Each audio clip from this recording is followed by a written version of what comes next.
નમસ્કાર દર્શક મિત્રો, એબીસી ન્યૂઝમાં આપનું હાર્દિક સ્વાગત છે। જોઈએ સમાચાર વિગતવાર। રાધનપુરના સેવાભાવી માણસે 49મી વાર રક્તદાન કર્યું। ગતરોજ રાધનપુરની ખાનગી હોસ્પિટલમાં દાખલ દર્દી કૈલાસબેન સુરેશભાઈ ઠાકોરને ઇમરજન્સી AB+ પોઝિટિવ બ્લડની જરૂર પડતા તાત્કાલિક બ્લડ ડોનર શૈલેષભાઈ ઠાકોર પોતાનું લોહી આપી માનવતા ઉદાહરણ પૂરું પાડ્યું। સાથે સાથે અત્યાર સુધીમાં પોતાએ 49મી લોહીનું દાન કર્યું। શ્રી સદારામ બ્લડ સેવા ચલાવતા શૈલેષભાઈ ઠાકોર અત્યાર સુધી તેમના સર્કલ દ્વારા અત્યાર સુધી હજારો બોટલોની પણ સગવડ કરી આપેલ છે।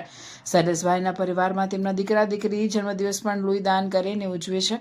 આ સાથે તેમની સેવાકીય પ્રવૃત્તિઓ જેવી કે દર વર્ષે ઉનાળામાં પક્ષીઓ માટે પાણી પીવા માટે કુંડાનું વિતરણ, ચકલી ઘર, તુલસીના રોપા વિતરણ પણ કરે છે। રિપોર્ટર વિપુલભાઈ ચૌધરી।